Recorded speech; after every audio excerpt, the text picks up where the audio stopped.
Hello and welcome to the Tough Cover Podcast. It is July 14th and we are kicking off the 2021 fantasy football season here on the Tough Cover Podcast on the Painted Lines with our second positional preview. We are moving on and doing tight end today. We did quarterback yesterday, and you can check that out in the bio of this video or on the Painted Lines channel on YouTube, which you should be subscribing to and turn on post notifications. And also please follow at Mark Henry Jr. _ and at Tough Cover Podcast on Twitter, or at Tough Cover Pod on Twitter, and at the Painted Lines. We are continuing today, like I said, with tight ends. I will go over my personal top 12 rankings in tight ends in ESPN, CBS, PPR standard format leagues and talk about the guys that I'm high and low on compared to the consensus among the fantasy football industry. I went a little longer than I wanted to yesterday with my QB preview, but I had a lot of info to get to you guys, so I had to do it. But today I'm going to try to keep this tight end preview tight. I'll see myself out. That was a bad joke. But again, like yesterday, before we get to my rankings, tight end, like QB, is very dependent on your philosophy on the position. Are you willing to draft a guy like Kelce in the first, Waller or Kittle in the third? Do you want to take a chance on Pitts, Andrews, Hockenson to break into that top tier? Or do you want to hear about the guys you should target if you're waiting late to try to find a diamond in the rough and someone who could be a top 5 player at the position, like a couple guys surprised and were last year? Well, I'm here to tell you, just like quarterback, I don't have a straight up steadfast philosophy. I let the draft come to me. I think that the value, you just have to find value. You have to do value-based drafting. Sometimes I'll take a tight end high. Sometimes I'll wait until the third to last round right before kicker and defense. You just have to let the value of the draft come to you. And I'm here to try to point out that value and who you should target in your drafts. And so if you guys have any thoughts on tight ends or my rankings or your own personal rankings, anything you disagree with or agree with that I have to say, please leave it in the comments on the live chat, or if you're watching this later on the YouTube video, and I will respond. And just like quarterback, again, we will again start the list of tight ends off with a Kansas City Chief who has absolutely firmly cemented himself as the top guy at his position. So we are going to start it off with Travis Kelce, number 1 tight end from the Kansas City Chiefs. He was the number 1 tight end last year and the last 2 years prior to that. He had 1,416 yards and 11 touchdowns on 105 catches. He has had 1,000 yards for 5 straight years. Plays with a guy named Patrick Mahomes. I don't know if you have heard of him. Pretty good quarterback. He sat week 17, so those numbers could have been even better on average. If he put up just his average game, probably would have finished with 1,500 yards, maybe 12 touchdowns, and about 111 catches. So those were all career highs. Kelce had career highs in yards, touchdowns, and catches, and fantasy points could have been even higher. Chiefs still have no legit wide receiver 2 after Tyreek Hill. So Travis Kelce and Tyreek Hill are still going to get a lion's share of the targets. Travis Kelce should be a top 10 pick in every league. How high would I personally take him? I have him 7th overall over any wide receiver. So where would you generally rank Dallas Goedert coming into the season? I have Dallas Goedert 7th. We'll get to that, but I'm pretty high on Goedert coming into the year. Darren Waller is my number 2 tight end. He's anywhere ranked from 2nd or 3rd with Waller or Kittle. It's kind of just who you prefer. Darren Waller was the number 2 tight end last year. Vegas is still going to be so reliant on Waller since they don't have a legitimate wide receiver or wide receiver 2. Waller averaged 27.3 fantasy points over the last 5 games, which would have been first had he averaged that over the full season. Waller had career highs in catches, 107, yards, 1,200, and touchdowns, 9. He had 11 top 10 fantasy weeks, 3 more than 3rd place, 9 touchdowns after 3 touchdowns in 2019. So that TD production will obviously determine what his numbers will end up as and where he'll finish among tight ends.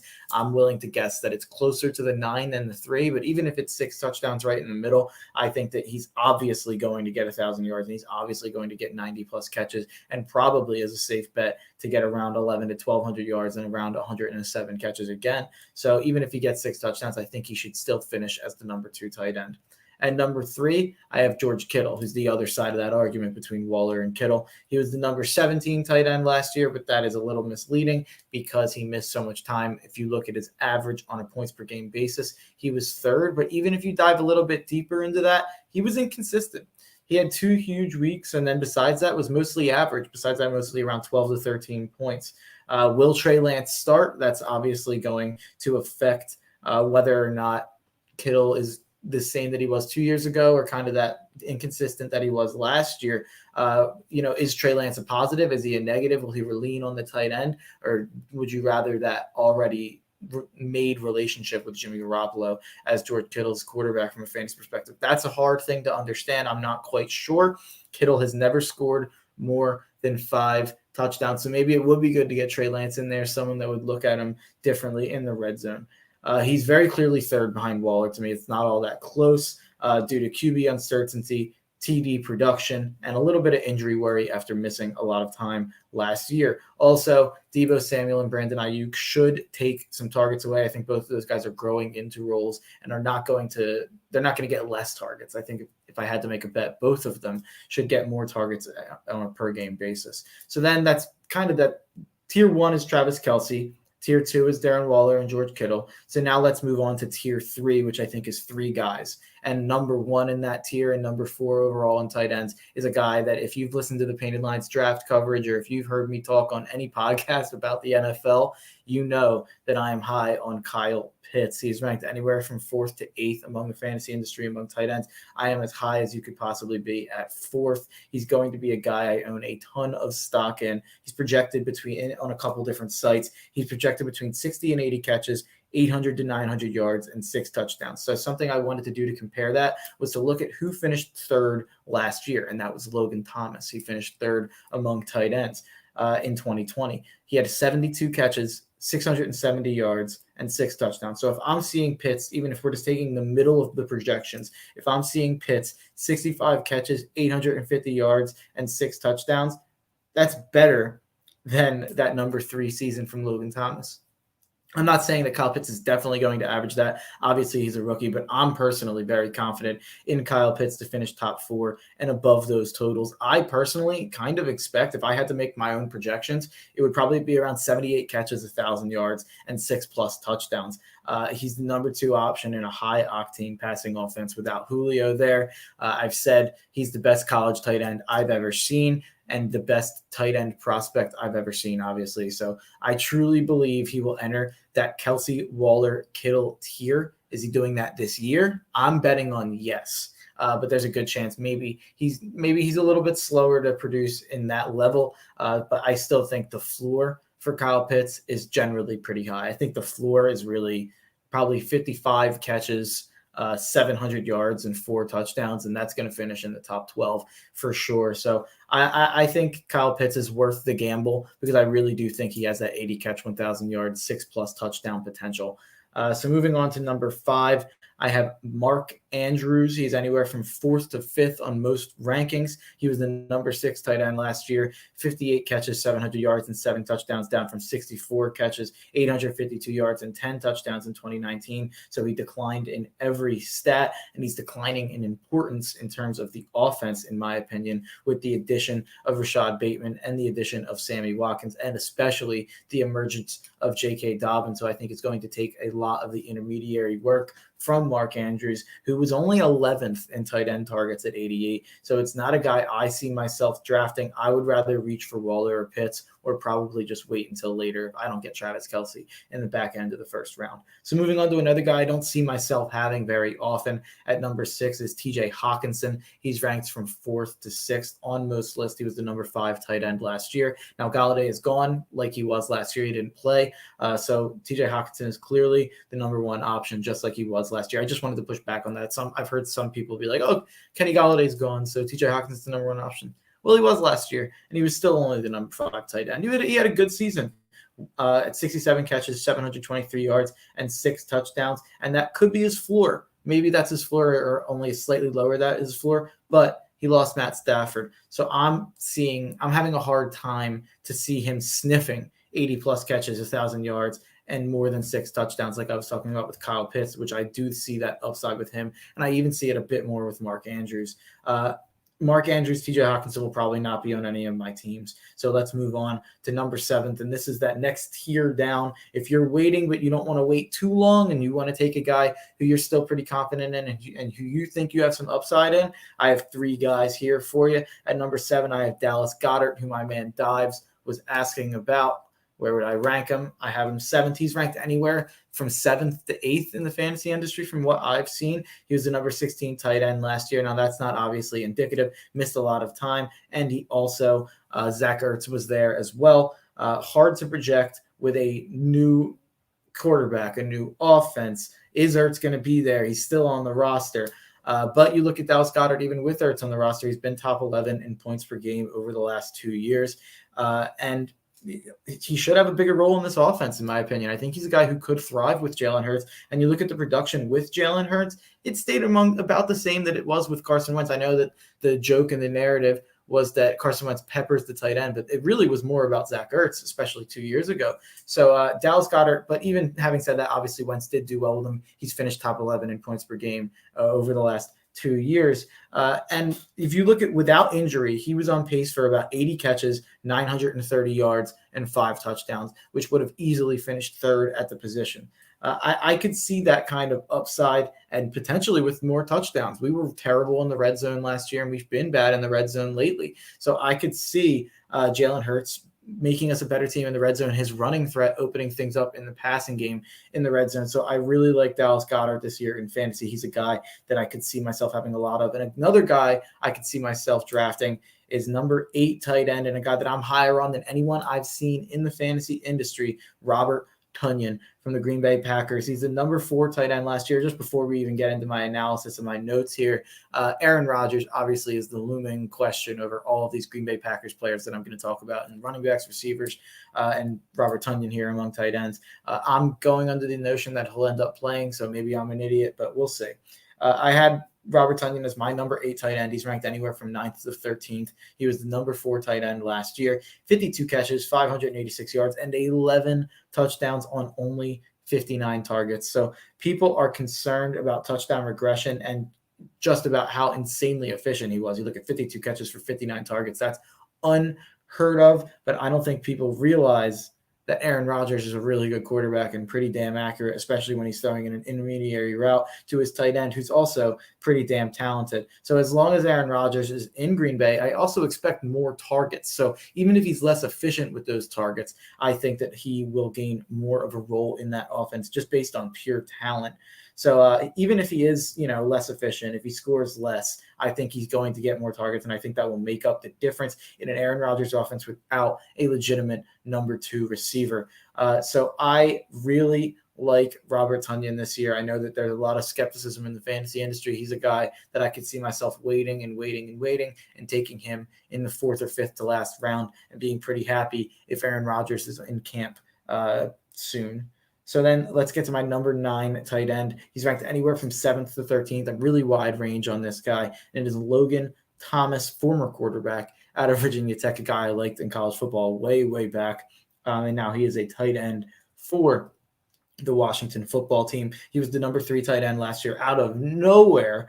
72 catches, 670 yards, and 6 touchdowns, which doesn't sound all that impressive, but it was good for the number 3 tight end because he stayed healthy, and some of the other guys who would have competed for that spot did not stay healthy or did not play a full season. But a lot of things have changed with this Washington offense. You have Ryan Fitzpatrick as the new quarterback. You might think that that's an upgrade, but Alex Smith and the bad quarterbacks in Washington relied so much on Logan Thomas, and Fitzpatrick doesn't throw as much to tight ends. You look at Gesicki, he was better with Tua, and we'll get to him next. And they also added Curtis Samuel and Diami Brown. They have Antonio Gibson and J.D. McKissick, who will both be involved and active in the passing game. So all of a sudden, there are a lot of mouths to feed in the passing game on the Washington football team, and I think there will be better league-wide tight end play, so Logan Thomas will finish less, even if he puts up the same numbers, and less targets for Logan Thomas, so I don't think he'll put up the same numbers, and that's why I have him 9th overall. I could see myself taking him if he lasts too long in a draft and there's no other tight ends around, I could see myself ending up with him, but he's not someone I'll be reaching on, and that's why I have him 9th here. So moving on to a guy I just mentioned, at 10, I have Mike Gesicki. He is ranked anywhere from 11th to 16th. On most tight end boards in the fantasy industry. I have him 10th, so I'm higher than anyone I've seen. Number 7 tight end last year, 53 catches, 703 yards, and 6 touchdowns. Jalen Waddle, Will Fuller, Devontae Parker, Myles Gaskin. Just like Washington, it's a lot of mouths to feed. But Tua, like I said, was much better with Mike Gesicki than Ryan Fitzpatrick was.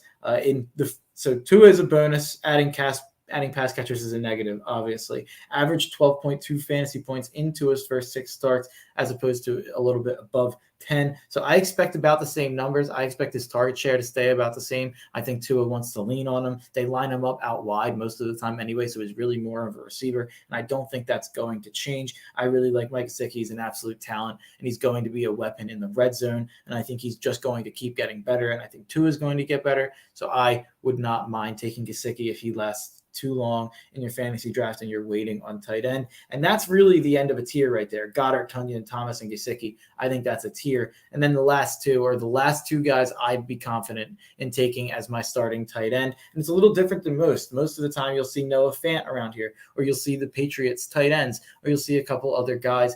I have Rob Gronkowski at number 11, who I've seen anywhere ranked from 16th to 24th. So I'm much higher on Gronk than anyone I've seen. He was the number 8 tight end last year, and he was horrible the first 2 weeks after retirement, averaging 10.8 the last 14 weeks. And Evans, Godwin, and AB were all pretty much there for the full season last year. A couple of them missed a couple games here and there, but Gronk still ended up with 45 catches, 623 yards, and 7 touchdowns on 77 targets. So OJ Howard could cut into that. I get why people are out on Gronk, less targets, and he had good TD luck last year. But if I'm going to gamble on a tight end late and gamble on TD luck, I'm absolutely fine placing that with Rob Gronkowski and a Tom Brady offense with the Tampa Bay Buccaneers.